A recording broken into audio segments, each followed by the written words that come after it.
오늘 우리에게 주시는 하나님 말씀은 사무엘상 25장 36절에서 44절의 말씀입니다. 아비가일이 나발에게로 돌아오니 그가 왕의 잔치와 같은 잔치를 그의 집에 배설하고 크게 취하여 마음에 기뻐함으로 아비가일이 밝는 아침까지는 아무 말도 하지 아니하다가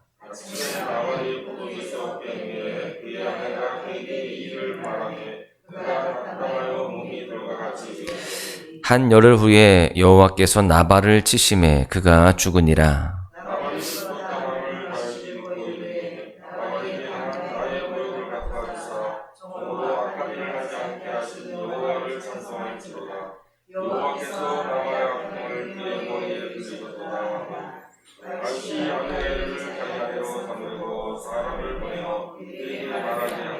다윗의 전령들이 갈멜에 가서 아비가일에게 이르러 그에게 말하여 이르되 다윗이 당신을 아내로 삼고자 하여 우리를 당신께 보내더이다 하니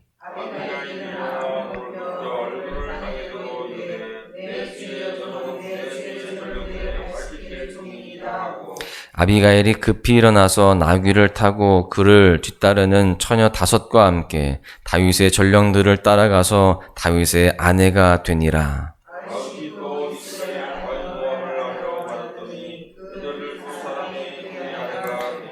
사울이 그의 딸 다윗의 아내 미갈을 갈림에 사는 라이스의 아들 발디에게 주었더라. 아멘. 성경에 등장하는 최초의 살인사건은 잘 아시다시피 형제간에 일어났습니다. 형 가인이 동생 아벨을 죽인 사건이죠. 아벨의 형 이 가인은 그래서 인류의 최초의 살인자가 되게 되었습니다. 이웃이나 친구를 죽인 것이 아니라 피를 나눈 동생을 죽인 것인데요. 자신의 제사를 하나님께서 받지 않으셨음을 보고 충동과 분노를 주체하지 못해서 동생을 죽이는 그러한 잔인한 일을 저지르고 만 것입니다. 정신건강의학 영역 중에서 분노조절 장애라고 하는 명칭의 질병이 있습니다. 사전적으로 보시면 폭력이 동반될 가능성이 짙은 분노의 폭발을 특징으로 하는 행동장애 이렇게 설명하고 있습니다. 최근 뉴스 기사거리에 보시면 자주 등장하는 사건의 주요 원인이 분노 조절 장애로 인한 경우가 대다수라고 해도 과언이 아닙니다. 그런데요, 이렇게 감정과 분노를 폭발시키면 당장은 내 속이 후련해져서 일시적인 쾌감은 있을지 모르겠지만 그로 인해서 상대방에게 입힌 정신적 피해, 재산적 피해 등에 대한 보상은요, 고스란히 자신의 몫이 된다는 사실을 알아야 되는 것입니다. 더 나아가서 그 수치와 고통은 가족들과 주변 지인들에게까지 확장된다는 사실 또한 잊으면 안 되는 것이죠. 오늘 본문은요, 분노로 인하여서 자칫 자신의 진로와 하나님의 일을 그르칠 수 있었던 다윗이 아비가일로 인하여서 고비를 넘기고 그로 인하여서 생각지도 못한 인생의 좋은 결과를 얻게 되는 과정의 결론 부분이 기록이 되어 있습니다. 이 시간 오늘 말씀을 통해서 깨달을 수 있는 교훈들을 함께 나누고자 하는데요. 첫 번째는 심판의 권한은 사람에게 있지 않고 하나님의 손에 있다라고 하는 사실입니다. 다윗은 자신이 베푼 선의를 외면하고 무시한 나발에 대해서 복수를 계획하고 있었습니다. 무리한 요구를 한 것도 아닌데 나발은 다윗의 제안을 아주 매몰차게 거절하죠. 다윗은 그 나발의 거절에 아쉬움과 서운함을 넘어서서 분노가 치밀어 올랐습니다. 25장 21절에 보십시오. 다윗이 이미 말하기를 내가 이자의 소유물을 광야에서 지켜 그 모든 것을 하나도 손실이 없게 한 것이 진실로 허사라. 그가 악으로 나의 선을 갚는도다. 사울의 그 위협 속에서도요, 분노를 제어했던 다윗이었습니다. 지금까지의 다윗은 굉장히 자기의 감정을 잘 다스리는 그런 모습이었어요. 오직 하나님의 말씀에 의해서 움직이는 그러한 삶이었습니다. 그런데 지금 나발의 냉정한 반응에 다윗이 극도의 복수심을 느낍니다.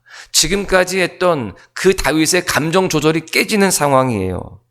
그런데 다행히도요, 나발의 아내 아비가일의 지혜롭고 현명한 처사로 인하여서 다윗의 분노는 그래도 잠잠해지게 되었습니다. 다윗은 아비가일의 이야기를 귀담아 들으면서 그 대화 속에서 하나님의 존재와 하나님의 언약을 다시 한번 떠올렸던 것입니다. 어찌 보면은 아비가일에게 설득당한 게 아니라 하나님께 복종하게 된 것이다 라고 볼 수 있어요.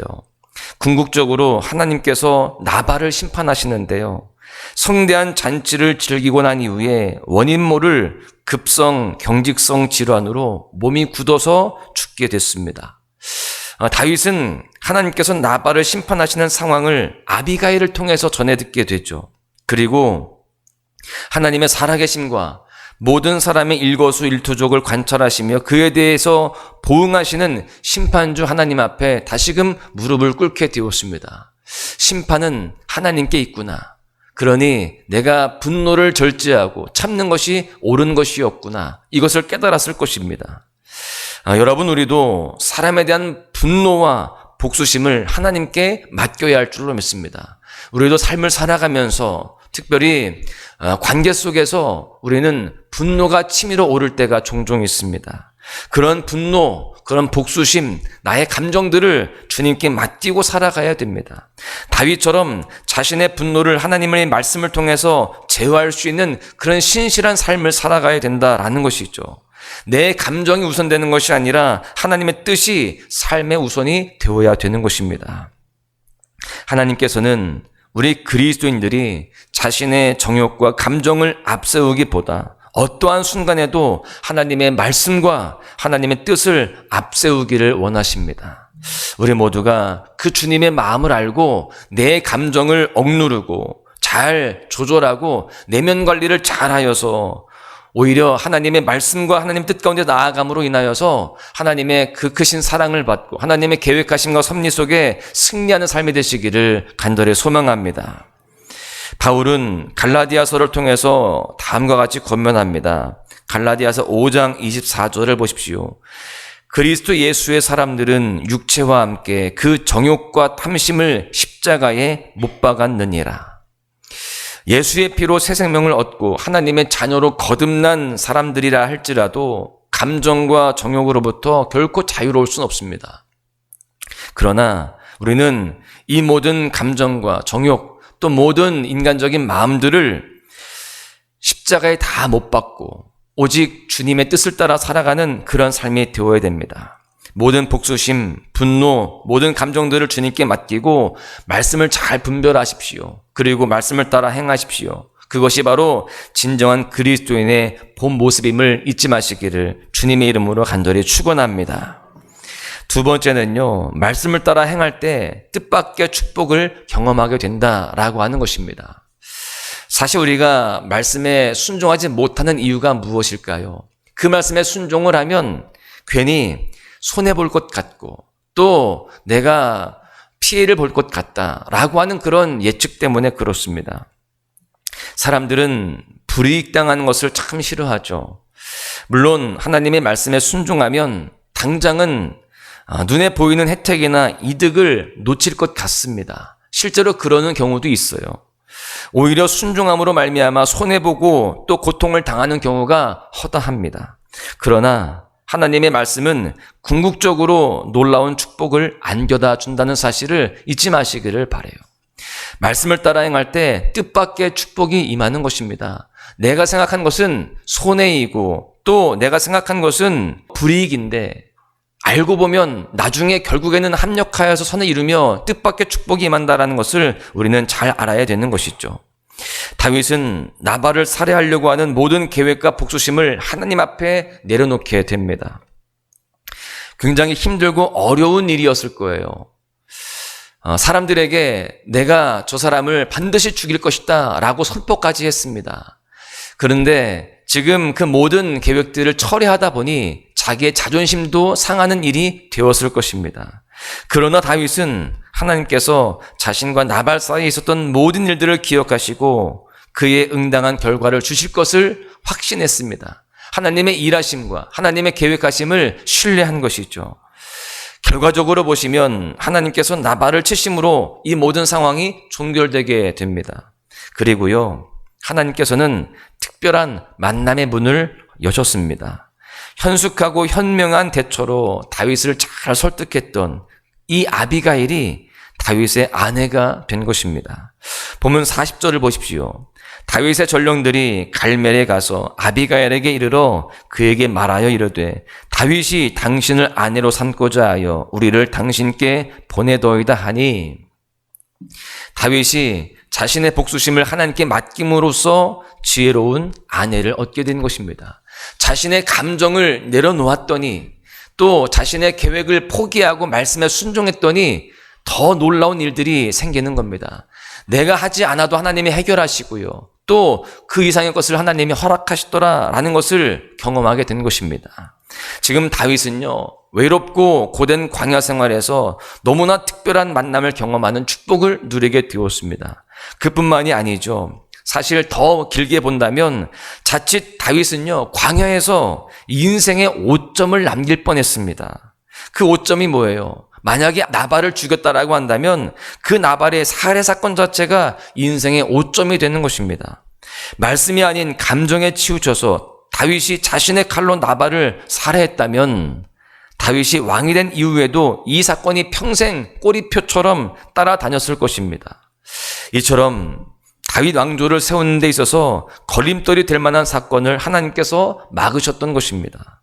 결국 다윗은 말씀을 따라서 행동함으로 인하여서 전혀 생각지 못했던 하나님의 선한 인도하심을 여러모로 경험하게 되었습니다. 예레미야 29장 11절을 보십시오. 여호와의 말씀이니라. 너희를 향한 나의 생각을 내가 아나니 평안이요 재앙이 아니니라.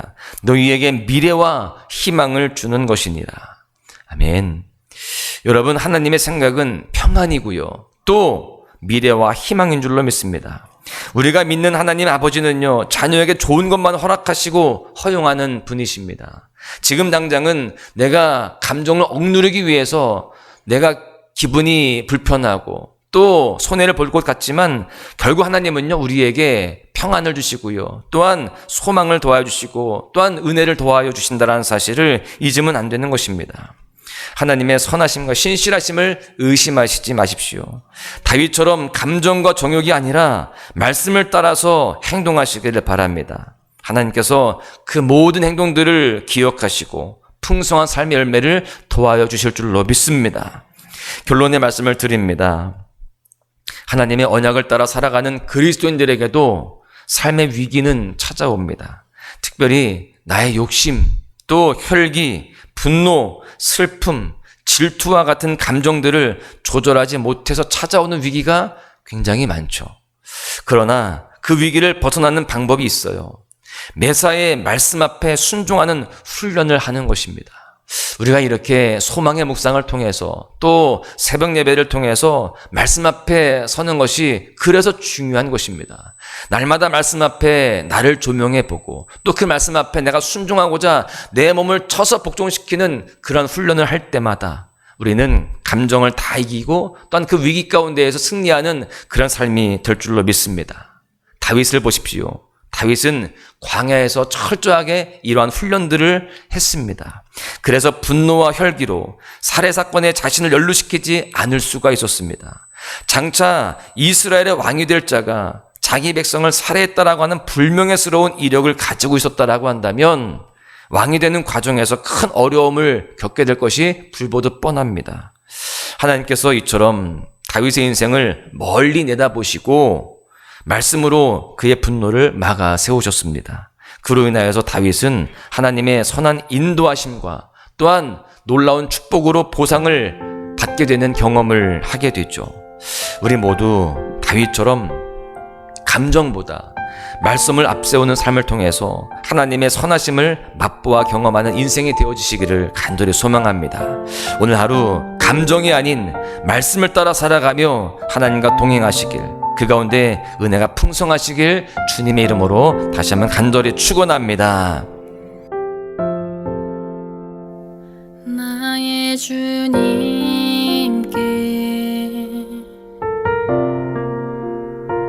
찬양 드리며